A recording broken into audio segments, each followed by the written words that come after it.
ও মা সম্রাট আকবর, আকবরের কথা শুনেছেন না? সম্রাট আকবর আগেকার সময়।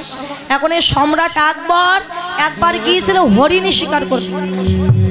আস্তে কথা শুনুন, কথা না। হরিণী শিকার করতে গিয়ে বাঘের তাড়া খেয়ে সবাইকে হারিয়ে ফেলে ওই সম্রাট আকবর এক চাষির গৃহে গিয়ে আশ্রয় নিয়েছে। চাষির ঘরে গিয়ে আশ্রয় নিল। এখন চাষি দেখছে, চাষি মানুষ, সে কি আর জানে উনি কে? দেখছে একজন মানুষ বাঘের তাড়া খেয়ে জঙ্গলে পথ হারিয়ে ফেলেছে, আমার ঘরে আশ্রয় নিয়েছে। এখন চাষির ঘরে যা আছে কি বাবা, চাষি মানুষ, ভিখারি মানুষ, রুটি আছে, পোড়া রুটি একটা থালায় করে। দেখছে মানুষটা সকালবেলা এসেছে, তাকে কিছু খেতে দিতে পারিনি, তাই একটা থালায় পোড়া রুটি নিয়ে গেছে। পোড়া রুটি নিয়ে গিয়ে ঘরের ভিতরে গিয়ে দেখছে সম্রাট আকবর বসে আছে, কিন্তু ও যে সম্রাট রাজা তা তো জানে না। এখন ওই গিয়ে বলছে, আচ্ছা তোমার নাম কি গো? তুমি যে আমার গিয়ে এসেছো, তোমার নাম তো আমি জানি না। বলে আমার নাম সম্রাট আকবর। এখন সম্রাটের মানে যে কি ও তো জানে না, ও জানছে আকবর। এখন নামটা শুনেছে, স্ত্রীর কাছ থেকে দুখানা রুটি নিয়ে আর একটু জল নিয়ে গিয়ে বলছে, ও আকবর ভাই, আকবর ভাই এই নাও, এই দুখানা রুটি এনেছি, একটু খেয়ে নাও। এখন দুখানা রুটি খেয়েছে। আর চলে যাওয়ার সময় চাষের হাত ধরে বলল, ভাই তুমি আমার যে উপকার করলে, এই উপকার আমি কোনোদিন ভুলতে পারবো না। তা শোনো ভাই, যদি কখনো কোনোদিন তোমার অভাব নামে, অভাব যদি নেমে যায়, যদি সাহায্যের প্রয়োজন হয়, তুমি একবার দিল্লি যেও। দিল্লি গিয়ে তুমি আমার নাম বলবে, দেখবে সবাই তোমাকে চিনিয়ে দেবে আমার বাড়ি। এখন বলছে তোমার নাম যদি মনে না থাকে, তা বলে এক কাজ করছে, তুমি একটা পাত্র কিছু নিয়ে এসো। এখন আনবে কি আনবে, কিছু তো পেল না। একটা চিঠিতে লিখে দিল বাবা, চিঠিতে লিখে দিয়েছে, কাগজে লিখে দিয়েছে সম্রাট আকবর। বলে এই চিঠি তুমি যাকে দেখাবে সেই তোমায় আমার ঠিকানা বলে দেবে। আর যাওয়ার সময় একটা জুতা রেখে গেল, একটা জুতা রেখে গেছে বাবা। কিছু বছর পর দেশে দুর্ভিক্ষ নেমে এলো, অভাব অনটন। তখন চাষির স্ত্রী বলছে, ওগো ওই আমাদের বাড়িতে আকবর নাকি এসেছিল? তা বলে হ্যাঁ। তা ওই আকবর বলেছিল না যে দেশে যদি কখনো দুর্ভিক্ষ নামে, অভাব নামে, তুমি আমার বাড়ি যেও, আমি তোমায় কিছু দান করবো।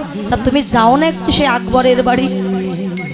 যে সম্রাটটা তো জানে না, সম্মান দিয়েও কথা বলছে না। তা বলছে আমি গেলে কি আমার কথা মনে আছে তার? বলে কেন, ওই চিঠিতে লিখে দিয়েছিল, আর আকবরের একটা জুতো আছে, জুতোটা তুমি নিয়ে যাও। এখন বাবা চাষি মানুষ, ধুতি পরেছে, কাঁধে একটা গামছা, চিঠি নিয়েছে, হাতে জুতাটা নিয়েছে, একটা জুতো। দিল্লি গেছে। দিল্লি গিয়ে যাকে দেখছে ডেকে বলছে, ওগো ভাই, ও ভাই, ও ভাই আকবরকে চেনো? এখন দেশের যে রাজা, তাকে যদি বলা হয় আকবরকে চেনো, তা কেউ মনে করবে সামান্য কেউ অন্য নামে হয়তো আকবর। বলে কোন আকবর? আরে কেন আকবর, এই দিল্লির আকবর। কি সম্রাট আকবর? আরে সম্রাটটা আমি জানি না, আকবর তাই আমি জানি। তা বলে যে যা দেখছে বাবা, আকবর যেই বলে পাগল বলে তাড়িয়ে দেয়। আর একজনের কাছে গিয়ে বলছো, ভাই তুমি আকবরকে চেনো? বলে তুমি কোন আকবরকে খুঁজছো? বলে এই দেখো আমার কাছে একটা চিঠি দিয়ে গেছে, তার নাম লিখে দিয়ে গেছে, আর আকবরের জুতোটাও রেখে গেছে। আর সমস্ত মন্ত্রীরা প্রজারা বসে আছে, আরো ধুতি পরে খালি পায়ে গামছা কাঁধে নিয়ে ওই হাতের জুতোটা নিয়ে গিয়ে বলছো, ও আকবর ভাই, ও আকবর ভাই, তুমি ওখানে বসে আছো, আমায় চিনতে পারছো? এই দেখো তোমার জুতো, আর এই তোমার চিঠি, আমায় চিনতে পারছো? এখন বাবা আকবর সাহেবের তো মনে পড়ে গেছে, এই তো সেই চাষি ছুটি এসেছে, ছুটি এসেছে, ধুতি পরা আছে। এসে বলে, ও ভাই তুমি এসেছো আমায় খুঁজতে খুঁজতে? বলে দেখো না গো, যাকে বলছে আকবরের বাড়ি কোথায়, সেই আমায় পাগল বলে তাড়িয়ে। তা তুমি এত বড় লোক, তা চাষি ভাই তুমি কেন এসেছো? বলে আমার রাজ্যে, আমার দেশে অভাব নেমেছে, তা তুমি বলেছিলে না কিছু দেবে, তাই এসেছে, আমার স্ত্রী পাঠিয়েছে। ও আচ্ছা ঠিক আছে, তুমি ভাই বসো, এদিকে নামাজের সময় হয়ে গেছে। তো আকবর, সম্রাট আকবর বলছে, চাষি ভাই তুমি একটু বসো, আমি একটু পরে আসছি, নামাজ পড়তে গেছে। এখন নামাজ পড়তে গেছে যে ঘরে, ওই চাষি আড়াল থেকে দেখছে ওই আকবর মানে নামাজ পড়ে যেমন করে একবার মাথা নিচু করছে, একবার হাত দুখানে এমন করছে, এখনো দেখেছে ভাবটা। দেখে যেই না সম্রাট আকবর এসেছে তার কাছে, চাষি বলে ও ভাই তুমি ঘরের ভিতরে একবার এমন মাথা নিচু করছিলে, একবার হাত দোকানে এমন করে কি করছিলে? বলে আমি আমার মালিককে স্মরণ করছিলাম। মালিক? বলে হ্যাঁ। তা মালিককে হাত দোকানে এমন করে কি চাচ্ছিলে? আমরা যেমন ভিক্ষা চাই এমন করে, তুমি হাত দোকানে এমন করে কি ভিক্ষা চাইছিলে? বলে আমার যে মালিক, আমার মালিকের কাছে আমি ভিক্ষা চাইছিলাম। কি ভিক্ষা চাইছিলে?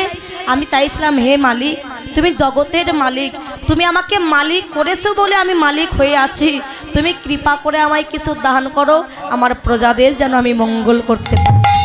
আচ্ছা আকবর ভাই, তুমি তোমার মালিকের কাছে কয়বার চাও? বলে আমি 5 বার চাই। 5 বার নামাজ 5 বার চাই। তা 5 বার চাও? বলে হ্যাঁ 5 বারই চাই। 5 বার মালিককে বলি মালিক তুমি আমায় কিছু দান করো। তখন এই কথা শুনে চাষি বাবা উঠে চলে যাচ্ছে। সম্রাট আকবর বলছে ভাই দাঁড়াও, কিছু নিয়ে যাও, নিয়ে যাও, আমি তোমায় দেই। তখন চাষি বলল আকবর ভাই আমি ভিখারি বলে তোমার কাছে চাইতে এসেছিলাম, এসে দেখছি তুমি তো আমার চাইতে বড় ভিখারি। কেন না, যার নিজের কোনো সামর্থ্য নাই, ধন নাই, যে আল্লাহর কাছে চাই সে তো নিজেও একটা ভিখারি, তাই চাইতে হলে আমি তোমার কাছে চাইবো না, তুমি তোমার মালিকের কাছে যেমন চাও, চাইতে হলে আমিও আমার ভগবানের কাছে 2 হাতে পেতে চাইব। নি তাই গৌর হরি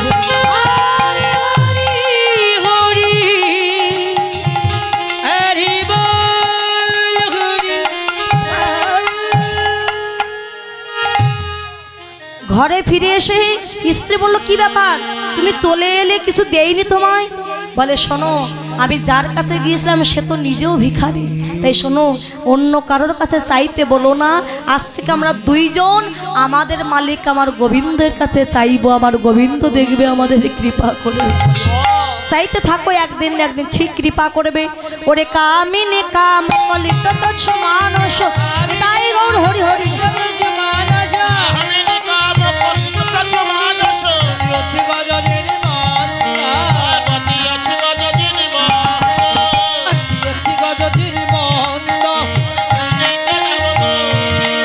যেন কামিনী হয়েছে, কামনা করি যেন কামিনী